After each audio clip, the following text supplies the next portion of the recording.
Shri Sachidananda Sadhguru Sainath Maharaj key జై. దైవంతో సహజీవనం. స్వామి రామకృష్ణానంద. సోదర శిష్యులతోనూ మాతృదేవితోనూ ప్రేమ ఎప్పుడూ మనుషుల్ని కలుపుతుంది, ద్వేషం విడదీస్తుంది. నిస్వార్థపరత్వం సమన్వయాన్ని పెంపొందిస్తుంది, స్వార్థం భేదాల్ని కలిగిస్తుంది. ఏ సమాజంలో అయితే ప్రజల మధ్య పరస్పరం ప్రేమ, గౌరవం, ఒకరి బాగోగుల పట్ల మరొకరికి శ్రద్ధ, సానుభూతి ఉంటుందో ఆ సమాజంలో సంతోషం, శాంతి వెల్లివిరుస్తూ ఉంటాయి. శ్రీరామకృష్ణులు తమ శిష్యుల అందరినీ ప్రేమ అనే ఆదర్శం దిశగా ఒకే లక్ష్యం వైపుగా మరల్చారు. ప్రేమానంద స్వామి తన తల్లితో కలిసి తీర్థయాత్రలకై 1906 సంవత్సరంలో దక్షిణ భారతదేశం వచ్చారు.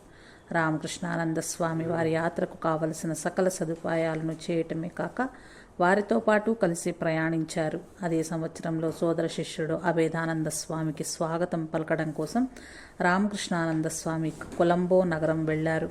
అమెరికా వెళ్ళాక అభేదానంద స్వామి భారతదేశానికి తిరిగి రావటం అదే మొదటిసారి. ఇరువురు స్వాములు కలిసి శ్రీలంకలోని అనేక ప్రదేశాలను, దక్షిణ భారతదేశంలోని వివిధ ప్రాంతాలను పర్యటించారు.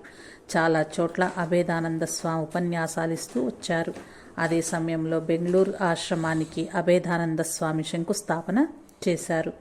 రామకృష్ణానంద స్వామి మనఃపూర్వకంగా ఎంతో తీవ్రంగా అభ్యర్థించడం చేత శ్రీరామకృష్ణుల ఆధ్యాత్మిక పుత్రుడైన బ్రహ్మానంద స్వామి 1908 సంవత్సరం అక్టోబర్ నెలలో మద్రాసు సందర్శించారు. అప్పుడు రామకృష్ణ వ్యవస్థకు బ్రహ్మానంద స్వామి అధ్యక్షులుగా ఉన్నారు. బ్రహ్మానంద స్వామిని భక్తులందరూ మహారాజ్ అని పిలుస్తారు. బ్రహ్మానంద స్వామి బస కోసమని రామకృష్ణానంద స్వామి తన గదిని ప్రత్యేకమైన మార్పులు చేసిచ్చారు. ఈ సందర్భంగా రామకృష్ణానంద స్వామి ఈ విధంగా చమత్కరించారు. గురుదేవులు, ఆయన పుత్రుడు ఇద్దరు లోపల ఉంటారు. నేను బయట ప్రవేశ మందిరంలో ఉండి వాళ్లను సేవించుకుంటూ ఉంటాను. అంతకంటే నేను కోరుకునేది మరేముంది? తన దక్షిణాది భక్తులతో రామకృష్ణానంద స్వామి ఇలా చెప్పారు. మీరు గురుదేవులను చూడలేదు. ఆయన ఆధ్యాత్మిక పుత్రుడైన బ్రహ్మానంద స్వామిని చూసి సంతృప్తి చెందండి. క్రొత్తగా వచ్చిన ఈ స్వామి మద్రాసులో ఏమైనా ఉపన్యాసాలు ఇస్తారా అని వి కృష్ణస్వామి అయ్యర్ ప్రశ్నించగా అందుకు రామకృష్ణానంద స్వామి ఇలా జవాబిచ్చారు. ఉపన్యాసాల్లో ఏముంది? ఆయన ఎప్పుడూ ఉపన్యాసాలు ఇవ్వరు. ఆయన లాంటి మహాత్ములు కేవలం ఒక చూపు ద్వారానో లేక ఒక స్పర్శ చేతనో మతాన్ని బోధించగలరు.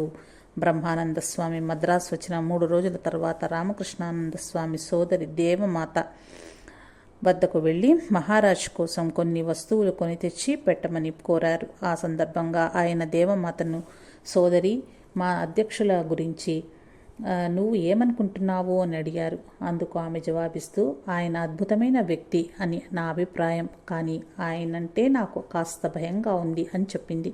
అది విని రామకృష్ణానంద స్వామి తాను కూర్చున్న కుర్చీలో కొంచెం ముందుకు వంగి నెమ్మదిగా లోగొంతుకలో నాకు అంతే అన్నారు. మద్రాసు మఠంలో కొన్నాళ్లు గడిపిన తరువాత బ్రహ్మానంద స్వామి దక్షిణ భారతదేశ తీర్థయాత్రలకు బయలుదేరారు. రామకృష్ణానంద స్వామి కూడా ఆయన్ను అనుసరించారు. ఇరువురు స్వాములు మొట్టమొదట హిందూ మహాసముద్రపు ఒడ్డుననే ఉన్న రామేశ్వరం చేరారు. అక్కడ రామనాథపురం రాజా అతిథులుగా వారిద్దరూ 3 రోజులు గడిపారు. రామేశ్వరం చేరిన వెంటనే ఇద్దరు స్వాములు ముందుగా శివుణ్ణి దర్శించి రాజాగారి భవంతికి తిరిగి వచ్చారు. ఈలోపు వారి సామాన్లను సర్దటం మొదలుపెట్టిన భక్తులపై కోపిస్తూ బ్రహ్మానంద స్వామి వాళ్లను ఈ విధంగా చీవాట్లు పెట్టారు. కొంచెంసేపు వేచి ఉండలేరా? ఇక్కడ మనం దేవుణ్ణి పూజించటానికని వచ్చాం. మనం ముందుగా ఆ పని చూడాలి. 2వ రోజు బ్రహ్మానంద స్వామి, రామకృష్ణానంద స్వామి ఇద్దరూ కలిసి బ్రహ్మానంద స్వామి కాశీ నుంచి తెచ్చిన గంగాజలంతో సాంప్రదాయకంగా శివునకు అభిషేకం చేశారు. రామేశ్వరం నుంచి మద్రాసు తిరిగి వచ్చేటప్పుడు వారిరువురు ప్రసిద్ధమైన మీనాక్షి దేవాలయం సందర్శించడానికి మదురైలో ఆగారు. వారిద్దరూ మదురైలో 3 రోజులు ఉన్నారు. మధుర మీనాక్షి దేవాలయంలో బ్రహ్మానంద స్వామికి ఒక అద్భుతమైన దృశ్యం కనిపించింది. మీనాక్షి అమ్మవారి సజీవమూర్తి తన వైపు నడిచి వస్తున్నట్లుగా ఆయనకు ఆ దృశ్యంలో గోచరించింది. ఆ దివ్య దృశ్యంలో మేము మరిచి తన్మయులమై పారవశ్య స్థితిలో ఉన్న మహారాజ్ పడిపోకుండా వెనక నుంచి రామకృష్ణానంద స్వామి పట్టుకుని నిలబడవలసి వచ్చింది. బాగా క్రిక్కిరిసి ఉన్న జనసందోహంలో మధ్యలో రామకృష్ణానంద స్వామి ఒక గంట సేపు ఆ విధంగా నిలబడి బ్రహ్మానంద స్వామి పట్టుకున్నారు. రామకృష్ణానంద స్వామి కూడా ఆ సమయంలో స్వయంగా భక్తి పరవశులై కనుల నిండా నీరు కమ్మగా జగజ్జనని మహిమను సంకీర్తన చేస్తూ నిల్చున్నారు. ఆ తర్వాత స్వాములిరువురు గర్భగుడి దాటి బయటకొచ్చారు. దేవాలయం ముందు హాలులో రామకృష్ణానంద స్వామికి వేదాంత ఆచార్యులైన శంకరాచార్యుల విగ్రహం కనిపించింది. శంకరుని పాదాలకు తన తలను ఆనిచ్చి నమస్కరించటానికి రామకృష్ణానంద స్వామి ముందుకు వెళ్తున్నారు. అది చూచి అక్కడ పూజారులు ఆయనను అడ్డగించారు. వాళ్లను ప్రక్కకు నెట్టివేస్తూ ఆయన వాళ్లతో ఇలా చెప్పారు: ఒక మహానుభావుణ్ణి పూజించుకోవాలని ప్రయత్నిస్తున్న నన్ను ఎవరు అడ్డుకోగలరు? ఆయనలో పెళ్ళుబికి వస్తున్న భక్తావేశాన్ని గమనించి ఆ పూజారులు మారు మాట్లాడక ఊరుకున్నారు. స్వామి తాను కోరుకున్నట్లే శంకరుల పాదాలను తన శిరస్సుతో తాకి నమస్కరించి వచ్చారు. మహాత్ముల మనసులో ఏముందో అర్థం చేసుకోవటం ఒక్కొక్కసారి ఎంతో కష్టం. బ్రహ్మానంద స్వామి మద్రాసులో ఉన్న సమయంలో సి రామస్వామి అయ్యంగార్ అనే భక్తునితో దక్షిణ దేశానికి చెందిన ఒక నర్తకి యొక్క చిత్రం తనకు కావాలని అడిగారు. ఆ కోరికను విని ఆ భక్తుడు ఆశ్చర్యచకితుడయ్యాడు. అయితే బ్రహ్మానంద స్వామి కోరినట్లే అతడు ఒక నర్తకి చిత్రాన్ని కొని దాన్ని తెచ్చి రామకృష్ణానంద స్వామికి అందజేశాడు.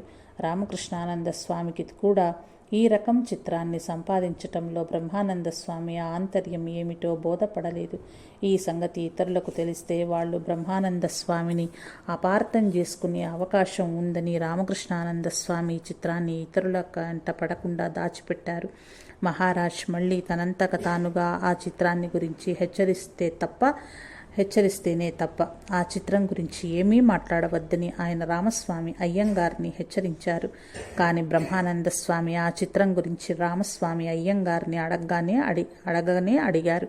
తాను ఆ చిత్రాన్ని రామకృష్ణానంద స్వామికి అందజేసిన వివరాన్ని అతడు బ్రహ్మానంద స్వామికి తెలిపాడు. తాను అడిగిన విషయం మరొకళ్ళు మధ్యలో జోక్యం చేసుకోవటం బ్రహ్మానంద స్వామికి ఎంతమాత్రం నచ్చలేదు.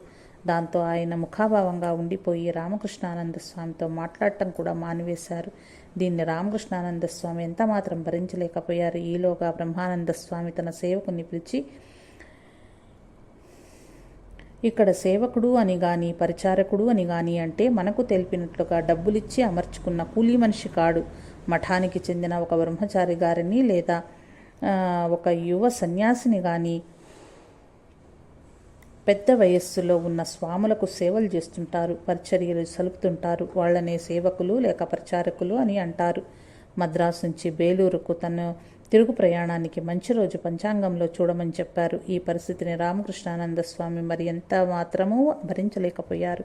వెంటనే ఆయన బ్రహ్మానంద స్వామి కాళ్లకు సాష్టాంగపడి, మిమ్మల్ని ప్రార్థిస్తున్నాను, నా పట్ల కోపం వహించకండి. నేను వట్టి పనికి మాలిన వాణ్ణి, నిష్ప్రయోజకుణ్ణి, మీ దాసుణ్ణి. మీరొక్కసారి తల విదిలిస్తే చాలు 100 మంది శశిలు పరిగెత్తుకొని వస్తారు అంటూ ప్రాధేయపడ్డారు. వెంటనే బ్రహ్మానంద స్వామి ముఖం మీద చిరునవ్వు వెలిసింది. సోదరులిద్దరి మధ్య ఏర్పడిన అపార్థం తొలగిపోయింది. బ్రహ్మానంద స్వామి కోరిన నర్తకి చిత్రం ఆయనకు అందజేయబడిందని వేరేగా చెప్పవలసిన పని లేదు. ఆ తర్వాత ఆ చిత్రానికి సంబంధించిన అసలు రహస్యం వెలుగులోకి వచ్చింది. కలకత్తాలో నివసిస్తున్న బ్రహ్మానంద స్వామి శిష్యుడొకడు తాను కామవాంఛను అరికట్టలేక సతమతం అవుతున్నానని స్వామితో విన్నవించుకుని ఆ సమస్యకు పరిష్కారం ఏదైనా అనుగ్రహించమని కోరాడు. బ్రహ్మానంద స్వామి అందమైన నర్తకి చిత్రం తీసుకుని దానిపైన స్వామి బ్రహ్మానంద అని తన సంతకం చేసి ఆ చిత్రాన్ని కలకత్తాలోని తన భక్తునికి పంపించారు. ఇలా చేయటంలో బ్రహ్మానంద స్వామి ఉద్దేశం ఏమిటంటే, ఆ భక్తుడు ఎప్పుడైనా మోహావేశంలో ఆ నర్తకి చిత్రాన్ని చూడటం జరిగితే దాని మీద ఉన్న బ్రహ్మానంద స్వామి చేవ్రాలు చూడగానే తన గురువు ముఖం మానసిక నేత్రానికి గుర్తుకు వచ్చి అతడిలోని కామవాంఛ తొలగిపోతుంది. అంబికానంద స్వామి, ధీరానంద స్వామి ఈ ఇద్దరు స్వాముల నుంచి తాను విని ఉన్న మరొక సంఘటనను శంకరానంద స్వామి ఈ విధంగా గుర్తు తెచ్చుకున్నారు. ఇది యథార్థమేనని రాము అనే భక్తుడు కాలాంతరంలో ధృవీకరించాడు. అంతకు మునుపు కొన్ని రోజుల క్రిందట బ్రహ్మానంద స్వామి రామును కొన్ని నర్తకీమణుల చిత్రాలను ఇతర చిత్రాలను కొని తెమ్మన్నారు. అదేవిధంగా ఆయన కోరిన చిత్రాలను రాము కొని తెచ్చి బ్రహ్మానంద స్వామికి ఇచ్చాడు. ఆ సమయంలో రామానుజ అనే కొత్త నాటకాన్ని వంగ భాషలో రచిస్తున్న అపరేష్ ముఖర్జీకి ఆ చిత్రాలను పంపించటం కోసం బ్రహ్మానంద స్వామి వాటిని తెమ్మని రామును కోరటం జరిగింది. రామానుజాచార్యులు దక్షిణాదేశానికి చెందినవారు. అందుచేత ఆయనకు సంబంధించిన నాటకంలో వచ్చే స్త్రీ పాత్రలు వస్త్రధారణలోను, అభినయంలోను, ఇతరత్రాను రంగస్థలం మీద దక్షిణ భారతదేశ ప్రభావం బాగా కనిపించేటట్లు చూడటానికి ఈ చిత్రాలు నాటక రచయితగా బాగా సహకరిస్తావని బ్రహ్మానంద స్వామి అభిప్రాయం.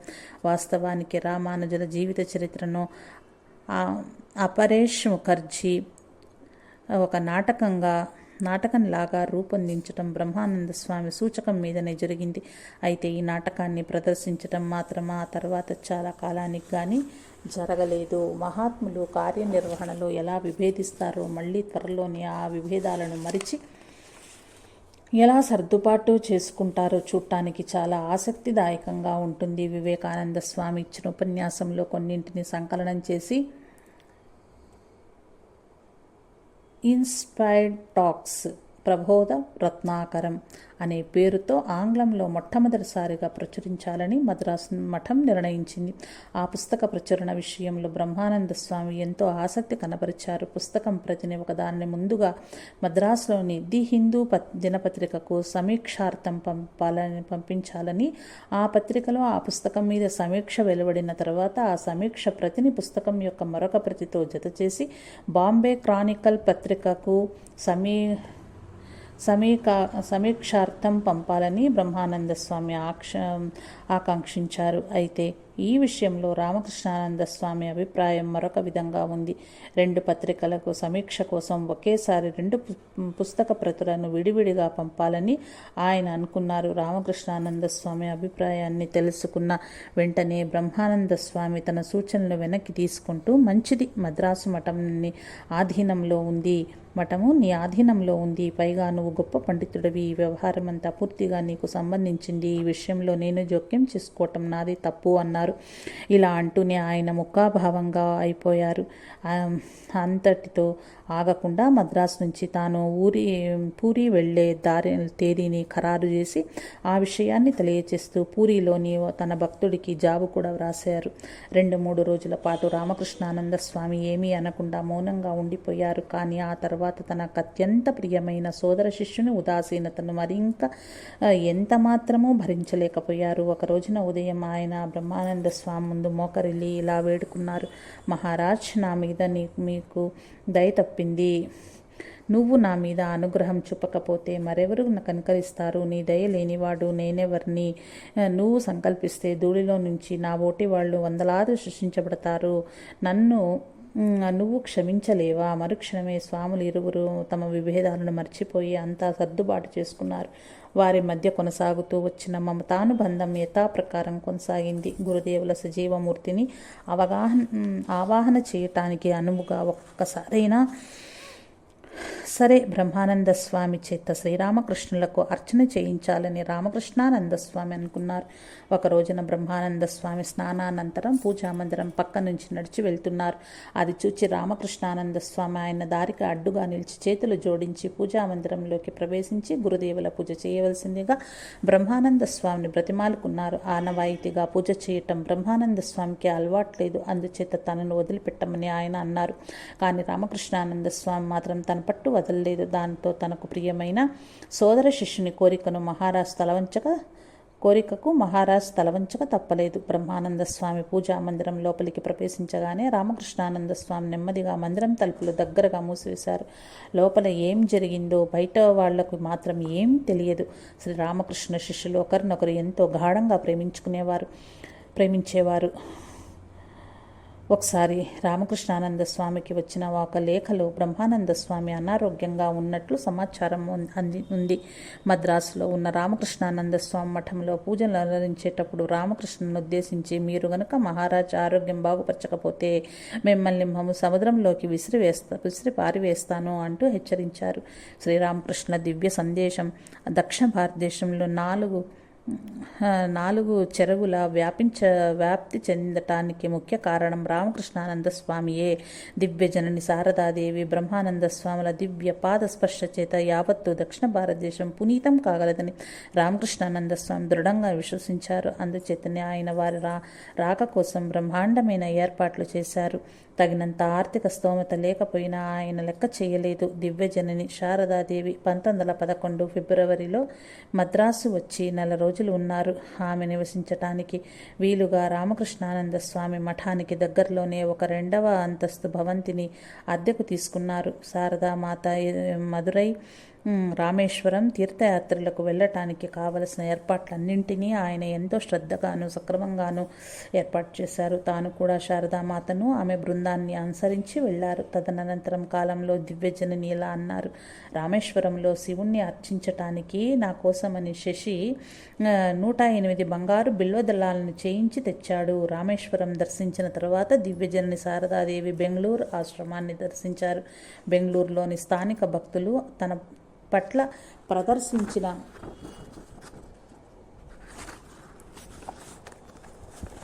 అత్యధికమైన భక్తి ప్రపత్తులను చూసి శారదామాత తన సేవకురాలితో ఇలా అన్నారు: వాళ్ళ భాష నాకు తెలియకపోవటం చాలా విచారకరమైన విషయం.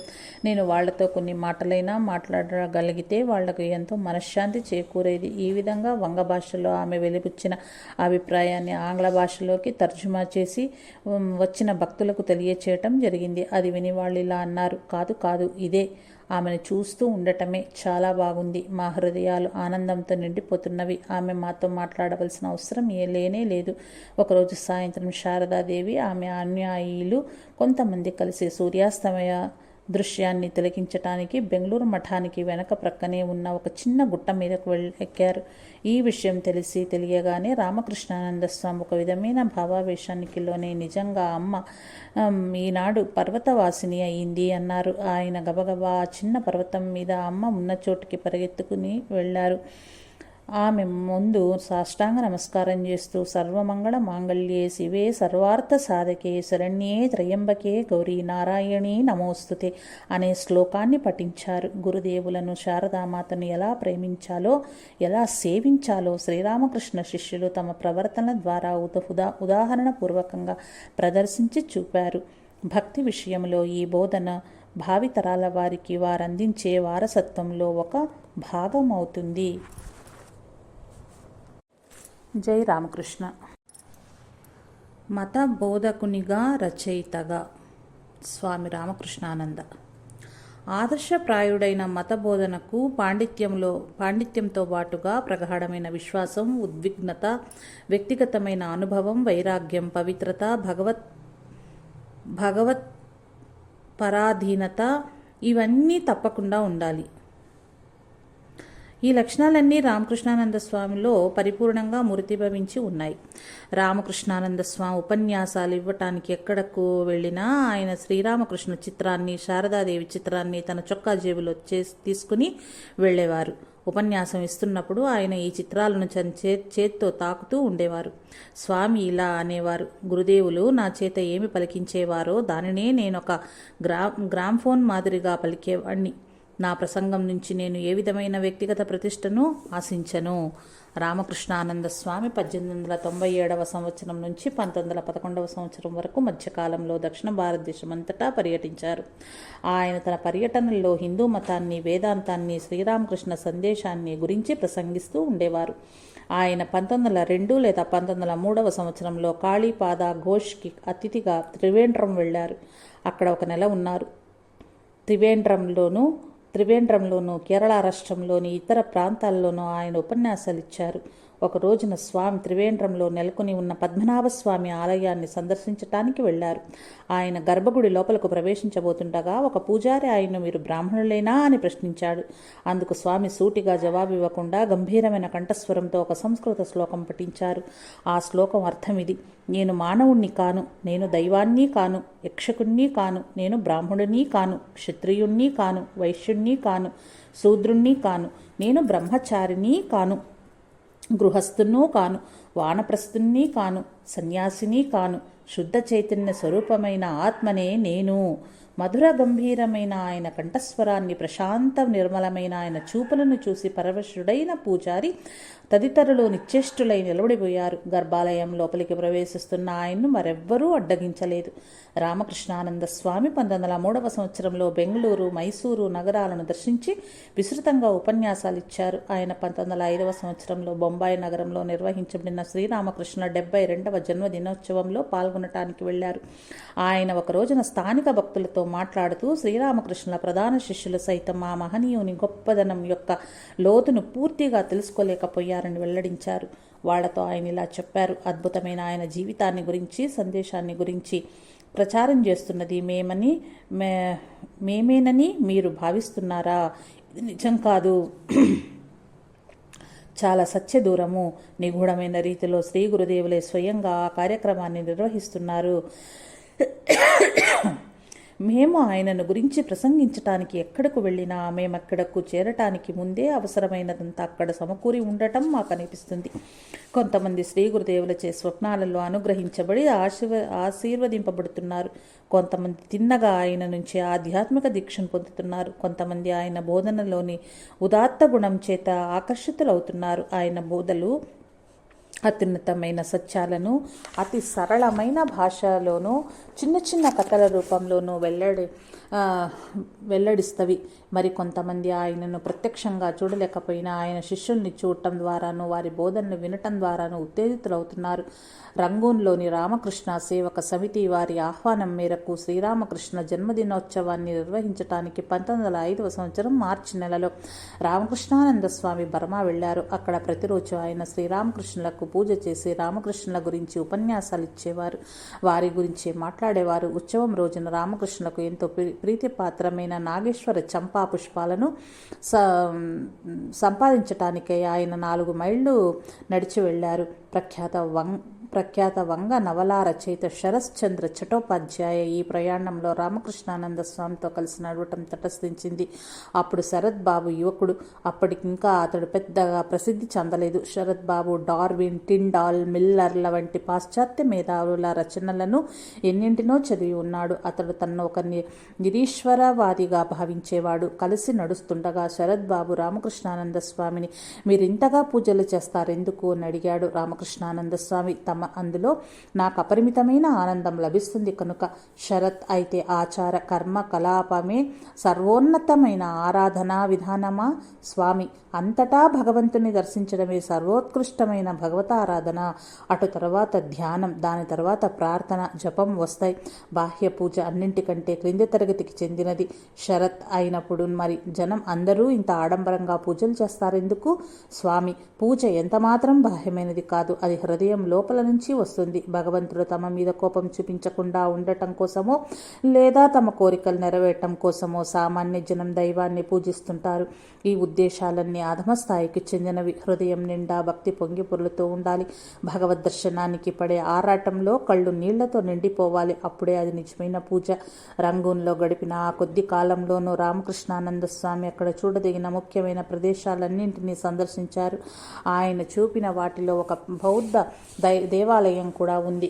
ఒక వెన్నెల రాత్రి ఆయన స్వేదగాన్ పగోడా బౌద్ధ దేవాలయం చూడటానికి వెళ్లారు. ఆ పగోడా రంగూన్ నగర పొలిమేరల్లో నెలకొని ఉంది.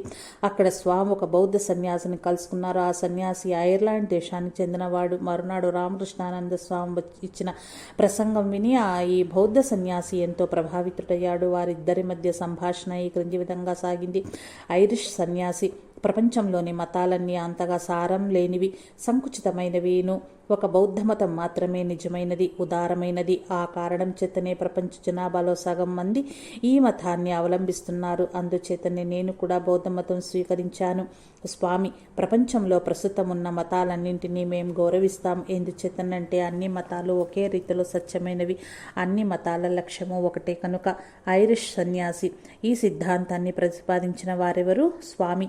ఈ యుగంలో అవతరించిన దైవం శ్రీరామకృష్ణులే ఈ అద్భుత సిద్ధాంతాన్ని ప్రతిపాదించారు. తదనుగుణంగా ఆయన తమ జీవితాన్ని గడిపి తమ జీవనం ద్వారా బోధించారు. ఐరిష్ సన్యాసి. ఆయన బోధనల విశిష్టత ఏమిటి? స్వామి మత సమన్వయాన్ని ఆయన సాక్షాత్కరింపచేసుకున్నారు, బోధించారు. బుద్ధుడు, క్రీస్తు, మొహమ్మద్దు, ప్రపంచంలోని ఇతర మత బోధకులు ప్రతి ఒక్కరూ తాము ప్రతిపాదించిన మతం ఒక్కటి మాత్రమే రక్షణ పొందటానికి ఉన్న ఏకైక మార్గమని ప్రకటించుకున్నారు. శ్రీరామకృష్ణులకు ఇతర ప్రవర్తలకు ఉన్న తేడా ఏమిటంటే ఆయన స్వయంగా ఏ కొత్త మతాన్ని స్థాపించలేదు. కానీ తన నిజ జీవితంలో ఆయన అన్ని మతాలను అనుష్ఠించి చూశారు. ఆ మతాలన్నింటి యందు అంతర్లీనంగా ఉన్న ఏకైక విశ్వజనీన సత్యాన్ని ఆయన తన అనుభవంలోకి తెచ్చుకున్నారు. ఆయన సందేశాన్ని ఒక్క వాక్యంలో చెప్పవచ్చు. అది మతాలెన్నో మార్గాలన్నీ.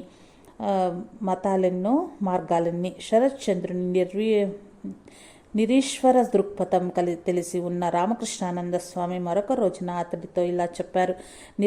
నిరీశ్వరవాదులు ఎల్లప్పుడూ పరోక్షంగా లేడు అనుకుంటూ ఉండటం ద్వారా భగవంతుణ్ణి వెతుకుతూనే ఉంటారు. కనుక వాస్తవానికి నిరీశ్వరవాదులు వాళ్ళ హృదయాంతరాలలో నిజమైన ఈశ్వరవాదులే అవుతారు. మనస్సు భగవంతుడు ఉన్నాడా లేడా అని నిరంతరం అన్వేషిస్తూ ఉండేవాళ్ళు నిరీశ్వరవాదులవుతారా? శరత్, ఈ అపనమ్మకం మనల్ని ఎందుకు వెన్నంటి వస్తుందో మీరేమైనా చెప్పగలరా స్వామి, ఆధ్యాత్మిక జీవితంలో ఈ అపనమ్మకం ఒక పెద్ద అడ్డంకి. ఇది ఒక అవరోధం మాత్రమే కాదు, మహావ్యాధి కూడా. ఆధ్యాత్మిక సాధనల ద్వారాను సత్కర్మలు చేయటం ద్వారాను మన పూర్వజన్మ సంస్కారాలను వాసనను నిర్మూలించుకోవాలి. ఎవరికైతే భగవంతుడు ఉన్నాడు అని దృఢమైన విశ్వాసం బలపడుతుందో అతడు ఎంతో అదృష్టవంతుడు. అతడికి సాధించవలసింది ఏమీ లేదు. భగవంతునిలో విశ్వాసం ఒక విలువైన పెన్నిది. మనకున్న పెద్ద రోగం ఏమిటంటే అది కోరికే. దానికి ఆధ్యాత్మిక వివేకమే సరి అయిన మందు. శాశ్వతమైనది ఏదో, క్షణభంగురమైనది ఏదో విడమర్చి గుర్తించే శక్తిని మనకు భగవంతుడు ప్రసాదించాడు. మనం గనుక దైవాన్ని విస్మరిస్తే ఏ గమ్యాన్ని చేరలేము. శరత్, మన భగవంతుణ్ణి ఎందుకు చూడలేకపోతున్నాము? స్వామి శ్రీరామకృష్ణ ఇలా చెప్పేవారు. సముద్ర గర్భంలో అమూల్యమైన రత్నాలున్నాయి. నువ్వు అవి కావాలనుకుంటే సముద్రం లోపలకు మునిగి వెతకాలి. అంతేకాని సముద్రం పైనే తేలుతూ ఈదుతూ ఉంటే నీకు రత్నాలు లభించవు. భగవంతుడు ఉన్నాడు. నువ్వు ఆయన్ను చూడాలని కోరుకున్నట్లయితే కొంతకాలం పాటు సక్రమంగా ఆధ్యాత్మిక సాధనను సాగించాలి. శరత్, భగవంతుడే గనుక నిరంతరం మానవుల సంక్షేమాన్ని గురించి ఆలోచిస్తూ ఉంటే మరి మానవులు ఇంతటి దుఃఖాన్ని ఎందుకు అనుభవిస్తున్నారు? స్వామి, భగవంతుడు శుభంకరుడు, సర్వశక్తిమంతుడు. ఆయన ఎప్పుడు ఏది చేసినా అది అందరి క్షేమము కోరి చేసింది అవుతుంది. తల్లిదండ్రులు కూడా వాళ్ళ పిల్లల క్షేమం కోరేవారే. అయితే వాళ్ళు సర్వశక్తిమంతులు కారు. కామి సర్వశక్తిమంతుడు అయిన భగవంతుడు ఎవరికైనా కష్టాన్ని శోకాన్ని కలుగచేస్తే అది పరోక్షంగా వారికి ఆశిస్సే కాగలదని నిశ్చయంగా తెలుసుకో. దేన్నైతే మనం దుఃఖమని భావిస్తామో అది వాస్తవానికి ఆయన దయా అనుగ్రహం మాత్రమే. క్షణికమైన సుఖాలపై ఆశతో మనం భగవంతుణ్ణి మర్చిపోతూ ఉంటాం. అందువల్ల భగవంతుడు అప్పుడప్పుడు మనకు చిన్న చిన్న క్లేశాలు కలిగించి తనను గుర్తుకు తెచ్చుకునేటట్టు చేస్తాడు. అటు అనుకూలమైన పరిస్థితులు కల్పించటం ద్వారాను, ఇటు ప్రతికూలమైన పరిస్థితులు కల్పించడం ద్వారాను, ఈ రెండింటి ద్వారాను మన పట్ల ఆయన అనుగ్రహం వ్యక్తమవుతూనే ఉంటుంది.